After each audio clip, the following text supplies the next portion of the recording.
En image, chapitre 10.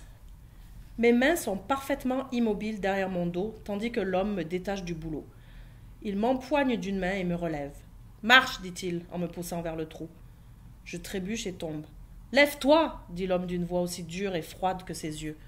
Il m'attrape le coude et me remet debout avec rudesse. Je sens alors la corde autour de mes mains se relâcher. Je suis si surpris que je ne sais pas quoi faire. Je t'ai dit de marcher, dit-il en me poussant de nouveau. J'obéis et trébuche encore, cette fois intentionnellement. Je libère mes mains et la corde tombe par terre. J'attrape la pelle à 2 mains et me retourne. L'homme a une main derrière le dos. Il cherche à prendre son arme. Je brandis la pelle comme un bâton de baseball et le frappe à la tête. Il tombe par terre en poussant un gémissement. Il est sans connaissance. Je saisis le pistolet et prends les clés de l'auto dans sa poche. Il respire mais il ne bouge pas. Je jette le pistolet dans le coffre et le referme violemment.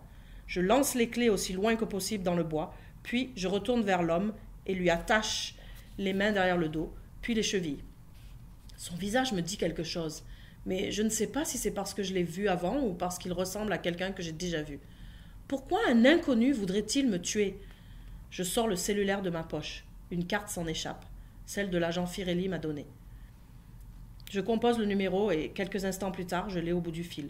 Quelqu'un vient encore d'essayer de me tuer, dis-je d'une voix tremblante. Je pense que c'est l'homme que j'ai vu au centre-ville. Il allait me descendre. Il était... Moins vite, Ethan, dit l'agent Firelli. Es-tu en danger? Je ne pense pas. Et cet homme? Je l'ai frappé avec une pelle. Il est inconscient. Je l'ai ligoté. Où es-tu, Ethan? Je ne sais pas. Quelque part à la campagne. Où ça, à la campagne? Regarde autour de toi, Ethan. Reconnais-tu quelque chose? Vois-tu un point de repère? Je regarde autour de moi.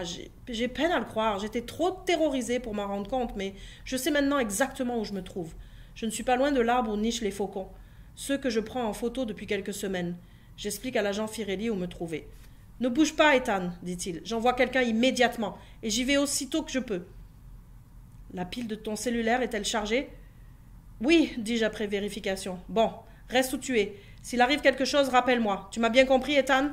Oui. 2 voitures de police arrivent. L'agent Firelli a dû les envoyer puisque les policiers connaissent mon nom. L'un d'eux s'assure que je ne suis pas blessé. 2 autres vont voir l'homme que j'ai ligoté. Lorsqu'il le secoue, il grogne et ouvre les yeux, mais juste un instant. Il faut l'emmener à l'hôpital, dit un policier, tandis qu'il appelle une ambulance. L'autre fouille ses poches et en tire un portefeuille. Il secoue la tête en parcourant les pièces d'identité. C'est un policier, dit-il. De la ville. Il s'appelle Miller, Robert Miller. Ce nom me dit quelque chose, dit l'un d'eux. Mais il ne semble pas se rappeler pourquoi. Tous me regardent, comme s'ils se demandaient tout d'un coup qui est le véritable criminel.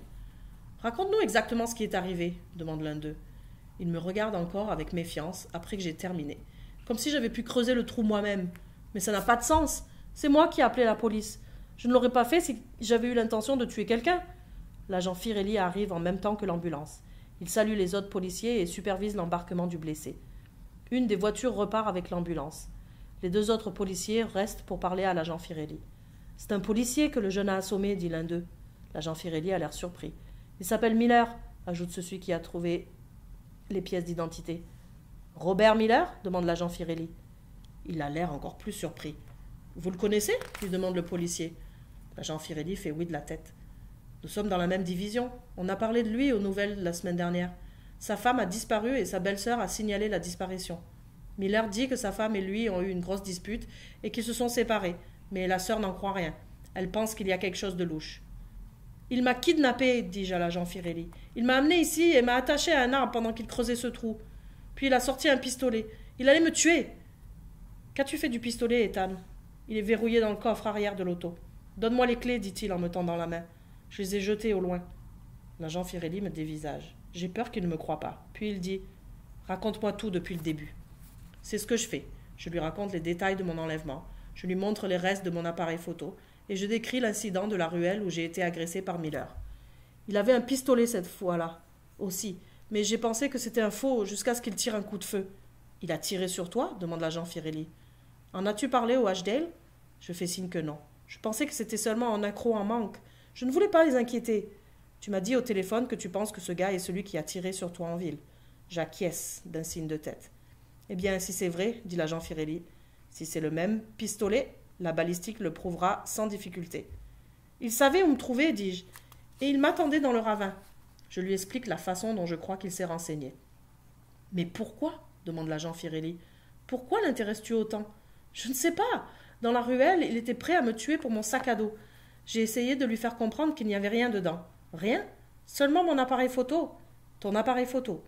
Je lui explique ce que je fais depuis le début de l'été. Mais je ne vois pas pourquoi ça l'intéresserait, dis-je à l'agent Firelli. L'était-il? Intéressé?